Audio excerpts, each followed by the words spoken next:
Ini 8 daftar mantan napi korupsi asal Pulau Sumatera yang mendaftar jadi caleg pada pemilu 2024.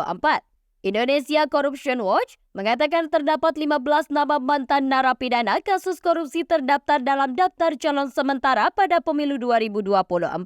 Ke-15 orang tersebut terdaftar dalam tingkat DPR RI hingga DPD RI. 8 orang diantaranya berasal dari Pulau Sumatera.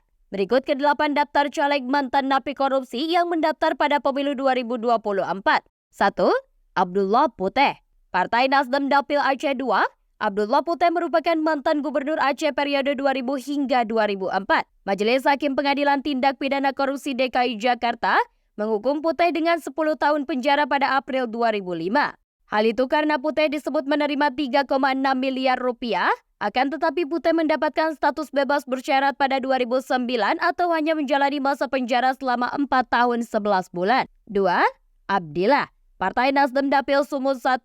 Abdillah merupakan mantan wali kota Medan. Dia menduduki posisi itu selama 2 periode, pertama pada 2000 hingga 2005, dan kedua pada 2005 hingga 2010.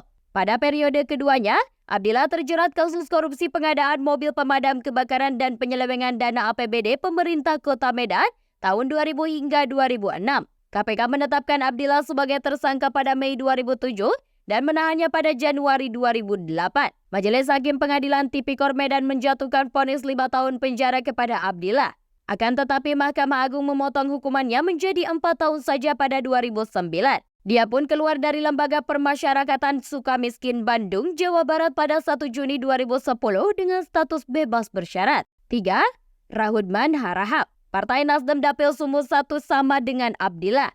Rahudman Harahap juga merupakan wali kota Medan terpilih periode 2010 hingga 2015.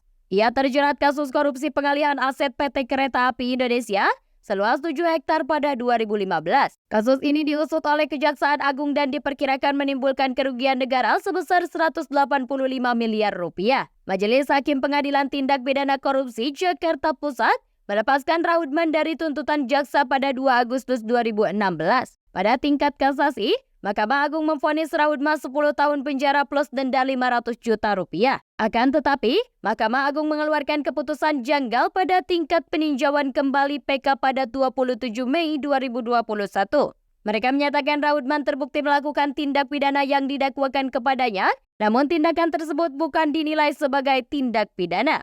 Rahudman pun bebas pada 1 Juni 2021 lalu. Sebelumnya, Rahudman juga sempat lolos dalam kasus korupsi dana tunjangan aparat desa Kabupaten Tapanuli Selatan tahun 2005. 4.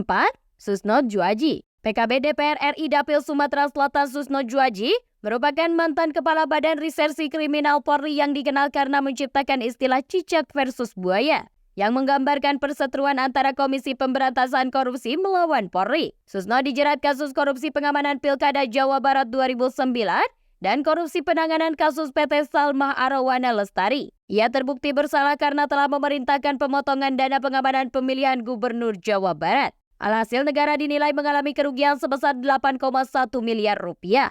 Dia mendapatkan vonis penjara selama 3,5 tahun plus denda 4,2 miliar rupiah. Sempat mendekam di Lembaga Permasyarakatan Cibinong Bogor, Susno kemudian menghirup udara bebas pada 2015. Tidak hanya itu, ia dicopot secara tidak hormat dari jabatan Pati Polri Komisaris Jenderal atau setara bintang 3. 5. Budi Antonio Al-Zufri. Partai Nasdem Dapil Sumsel 2 Budi Antonio mantan Bupati Ampat Lawang, Sumatera Selatan yang terlibat suap Ketua Mahkamah Konstitusi Akil Mukhtar. Budi disebut memberikan uang sebesar 10 miliar plus 500 dolar Amerika lewat orang kepercayaannya Akil Mukhtar Effendi. Suap itu untuk mengurus sengketa pemilihan kepala daerah pada 2013. Kasus ini terbongkar 2 tahun berselang. Budi divonis harus menjalani hukuman penjara 4 tahun pada Januari 2016. 6. Irman Gusman. DPD RI Dapil Sumatera Barat. Irman Gusman merupakan politikus sekaligus pengusaha yang pernah menjabat sebagai Ketua DPD RI periode 2009 hingga 2014 dan 2014 hingga 2019. Akan tetapi dia tersangkut kasus korupsi pengurusan ketua impor gula pada 2016. Irman ditangkap tangan oleh KPK pada 17 September 2016. Pengadilan Tipikor Jakarta memvonis Irman 4 tahun dan 6 bulan penjara ditambah denda 200 juta rupiah, subsidiar 3 bulan kurungan. Selain itu, Ia juga mendapatkan hukuman tambahan berupa pencabutan hak untuk dipilih dalam jabatan publik selama 3 tahun setelah menjalani pidana pokoknya. Irman dinilai terbukti menerima 100 juta rupiah dari pemilik CV Semesta Berjaya, Safirandi Sustanto dan Memi dalam pengurusan kuota impor gula. Akan tetapi hukuman itu dikorting oleh Mahkamah Agung menjadi 3 tahun saja di tingkat peninjauan kembali pada 24 September 2019. Selain itu, MA juga mencabut hukuman tambahan bagi Irman sehingga dia bisa mencalonkan diri untuk menduduki jabatan publik pada pemilu 2024. 7. Patrisrio Sapela. DPD RI Dapil Bengkulu Patrisrio Sapela merupakan politikus yang pernah menjabat sebagai Ketua DPW PAN Provinsi Bengkulu dan juga Ketua Umum Partai Nasdem periode 2011 hingga 2013. Dia juga pernah menduduki jabatan Sekretaris Jenderal Partai Nasdem periode 2013 hingga 2015. Tio juga tercatat sebagai anggota DPR RI periode 2014 hingga 2019, akan tetapi dia mengundurkan diri setelah terjerat kasus korupsi pada 2015. KPK menyebut Rio menerima hadiah dari Gubernur nonaktif Sumatera Utara Gatot Pujo Nugroho dan istrinya, Evi Susanti, untuk mengamankan kasus dugaan korupsi dana bantuan sosial yang diusut oleh Kejaksaan Agung.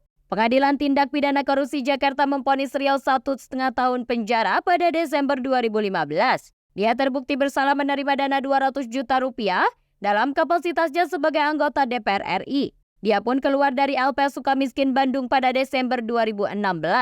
Pada pemilu 2024, Rio tak lagi berseragam partai. Dia kini memilih melaju di jalur DPD RI untuk Provinsi Bengkulu. 8. Ismet Abdullah. DPD RI Dapil Kepulauan Riau Ismet Abdullah merupakan mantan Gubernur Kepulauan Riau yang terjerat kasus korupsi pengadaan mobil kebakaran di Provinsi Kepulauan Riau pada tahun 2004 dan 2005. Kasus ini disebut menyebabkan kerugian negara hingga 5,4 miliar rupiah.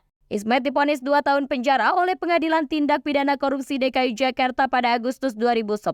Dia pun keluar penjara pada Juni 2011 setelah mendapatkan fasilitas pembebasan bersyarat.